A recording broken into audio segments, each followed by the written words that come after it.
Salut, nouvelle vidéo avec le Dixit.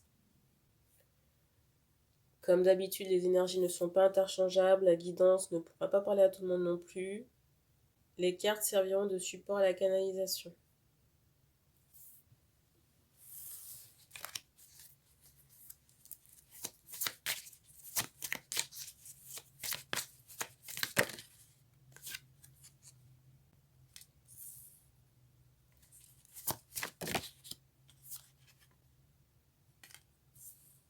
Alors, ici, j'ai cette idée de fatigue. Fatigue au réveil le matin ou en journée.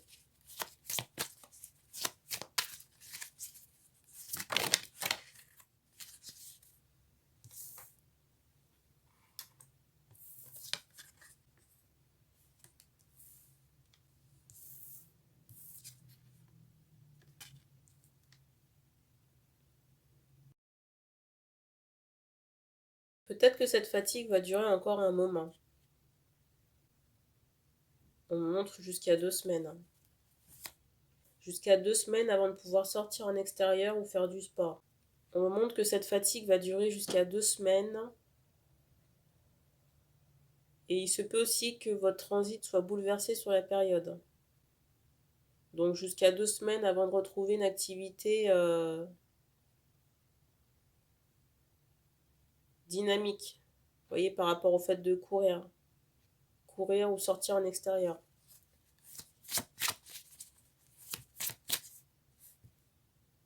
Alors, au moment où je tourne cette vidéo, on est le 6 juillet.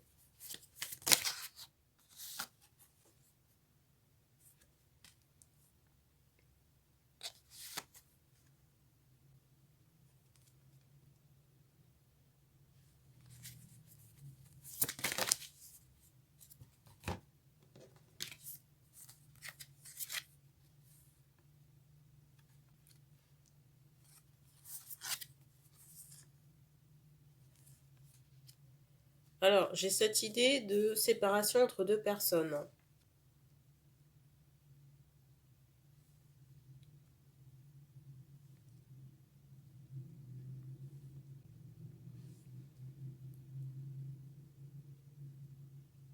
Mais j'ai ce ressenti que cette séparation, elle est due à une entité. Vous avez entendu la fenêtre. La présence d'une entité, pour moi, qui génère des troubles. Troubles émotionnels, peut-être de la colère, chez la personne qui a cette entité-là. On me montre un homme. Alors, on me montre un homme qui a les cheveux foncés. Pour l'homme en question, on me montre un brun. Un homme qui a les cheveux longs, entre courts et mi-longs. Et on me fait comprendre qu'à cause de cette entité, cette grosse entité, vous êtes bouleversé. Peut-être qu'il y a des angoisses, des peurs que vous ne vous expliquez pas. Et peut-être que vous vous sentez suivi aussi. On me montre qu'il y a un problème aussi au niveau de vos selles. Encore un bruit.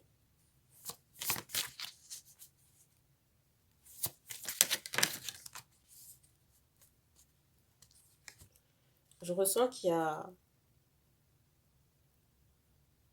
par rapport à la séparation, là, il y a une rupture de communication. Et j'ai l'impression que vous ne savez pas ce que l'autre personne fait.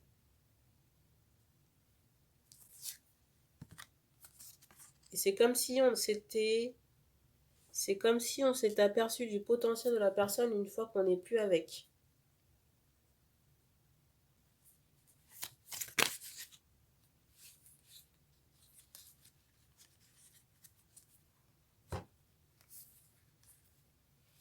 On me fait comprendre avec cette carte du dessus que vous êtes dans une cage.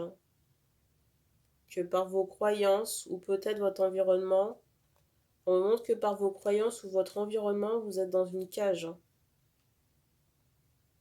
Encore un bruit avec cette idée de croyances limitantes ou alors d'environnement stérile. Peut-être même des personnes que vous côtoyez. Alors je vous montre les cartes du gros paquet.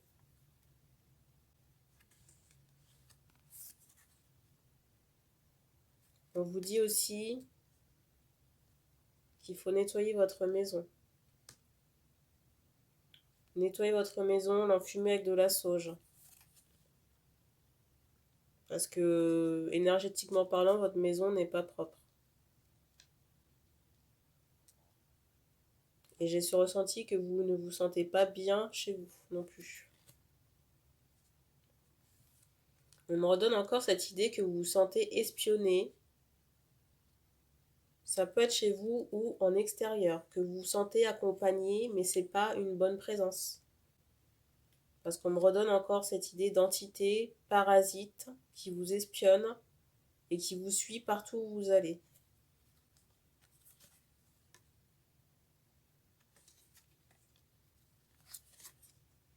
Je ressens aussi qu'il y a une femme de votre entourage qui a de la jalousie.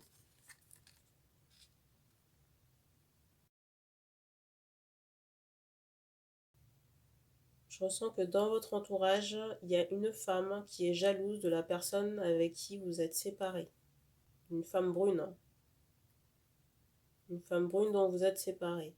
Soit une femme brune ou alors quelqu'un qui a des cheveux châtains clairs, à minima. Ça peut être une mère, franchement, j'ai pas d'autre, j'allais dire grief à part la jalousie. L'envie, on va dire.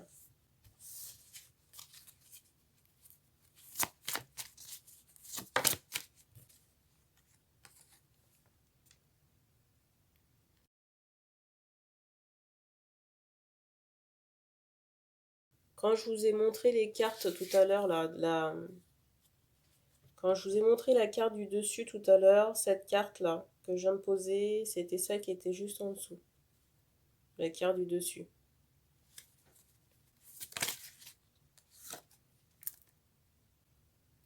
Pour moi, l'environnement toxique, là, dont je vous parlais tout à l'heure, c'est lié à votre famille. Votre mère, peut-être un père ou un frère. On montre un frère.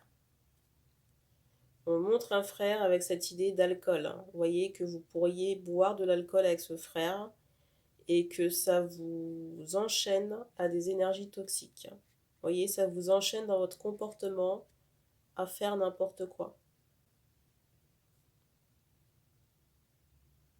Et c'est pas avec le voisin, c'est avec un frère, quelqu'un de votre famille. On s'adresse à une jeune personne.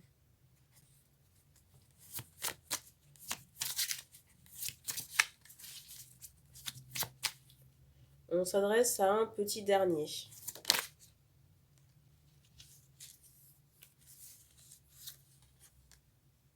Une personne qui peut avoir un manque de confiance en elle.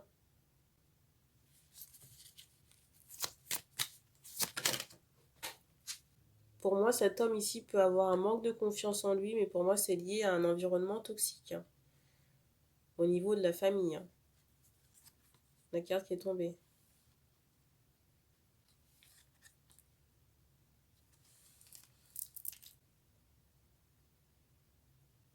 Encore un bruit. On insiste en canal pour me dire que le frère en question, il y a un problème de beuverie. Donc si vous n'êtes pas concerné, si ce frère n'est pas concerné par l'alcool ou il n'y a pas une problématique d'alcool, c'est que ça ne vous concerne pas.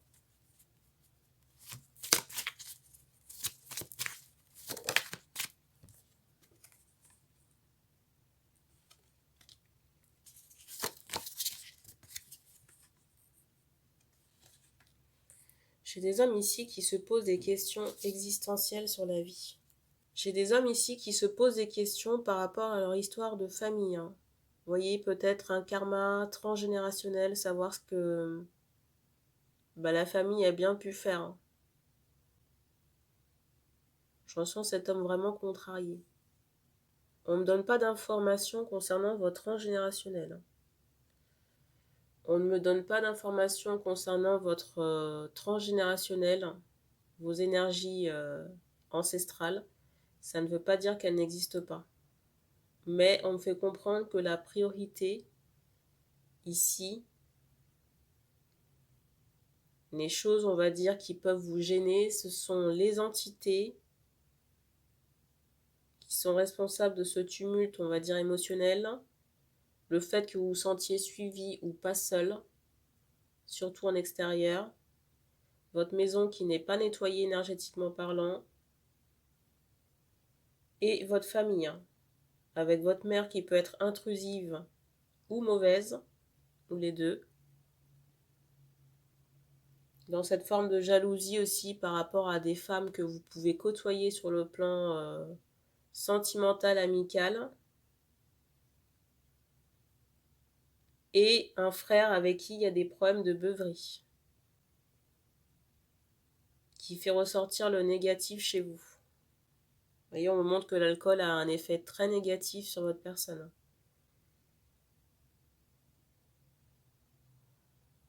C'est comme si vous aviez, j'entends l'alcool mauvais, vous aviez un mauvais comportement.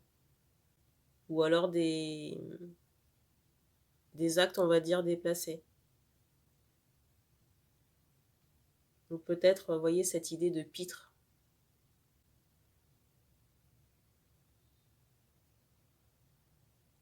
Et on insiste bien sur le fait que cette personne qui vous engraine à boire, c'est un frère. Hein.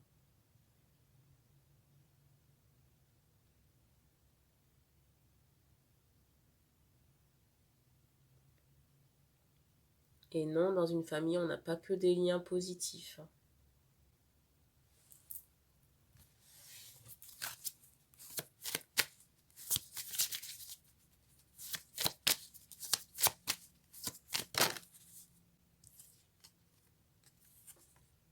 Alors, j'ai une question de savoir qu'est-ce qu'il faut faire pour le frère. Ben, prendre de la distance, mais à part vous le dire, il n'y a que vous qui puissiez le faire.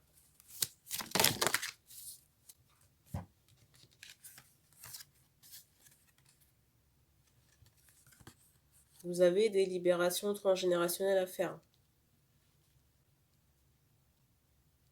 Et prendre de la distance avec ce frère, hein, très sincèrement, pour moi, c'est quelqu'un... alors, je sais pas, on ne me donne pas d'information si cette... on ne me donne pas l'information de savoir si ce frère fait exprès de vous faire boire. Vous voyez, il a déjà compris que c'est quelque chose que vous ne supportiez pas. Je ne sais pas si ce frère vous fait boire, vous voyez, de manière, j'allais dire consciente, mais à des fins de destruction, vous voyez. On ne me dit pas si le fait de vous faire boire, c'est fait de manière intentionnelle par le frère. Ça peut, mais on ne me donne pas l'information. Mais on vous encourage à prendre de la distance parce que ça nuit à votre équilibre. Peut-être aussi qu'on va veiller tard, que cette personne squatte chez vous. Donc veiller tard, squat, alcool. On me montre que ça vous déstabilise dans votre ancrage ou dans votre routine, on va dire. Vous pouvez retrouver de la légèreté ici si vous travaillez sur, j'entends votre ancrage, mais si vous faites appel à quelqu'un pour nettoyer vos énergies.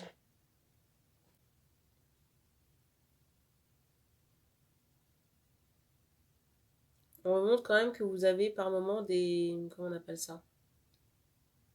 Des phases de solitude, de repli sur vous, ou de... comment on appelle ça? C'est bizarre, j'entends austérité. Que vous avez des phases comme ça de recul, ou de repos, ou de sagesse, on va dire. Mais si vous voulez, ces instants-là sont brefs comparés à tout ce dont je viens de parler avant.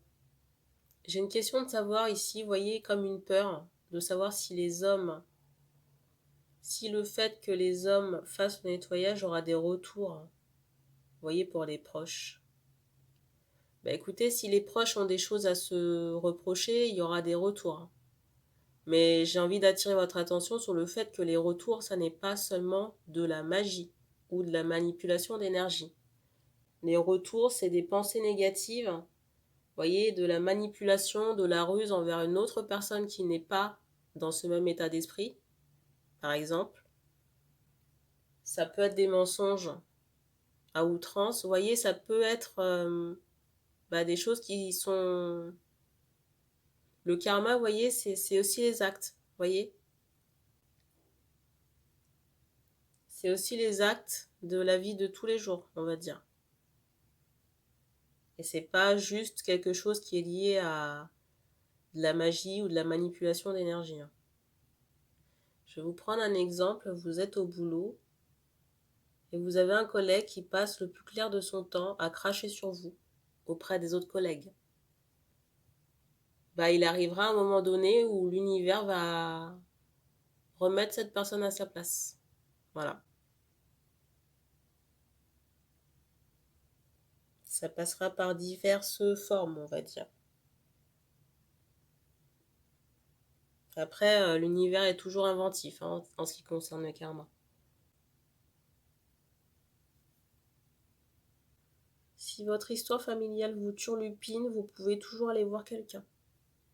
Bon, on me montre qu'il y a des pépites, entre guillemets, à découvrir du côté de votre mère.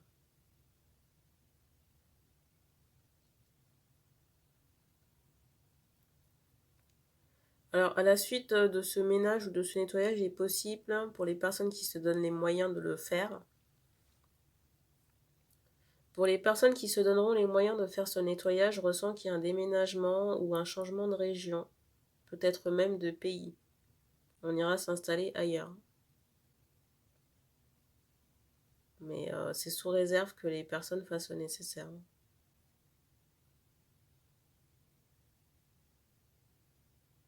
Parce que si certaines personnes se reconnaissent dans la guidance, vont s'établir à l'étranger sans faire de nettoyage, vous voyez, au moment que il y aura comme une forme de nouveau départ, mais il y aura de la pluie dans le nouveau départ. Vous voyez, ce sera un bonheur en demi-teinte.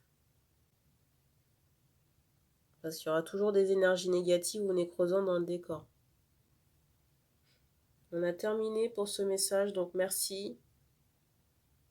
Vous pouvez commenter si vous le souhaitez et on se dit à bientôt.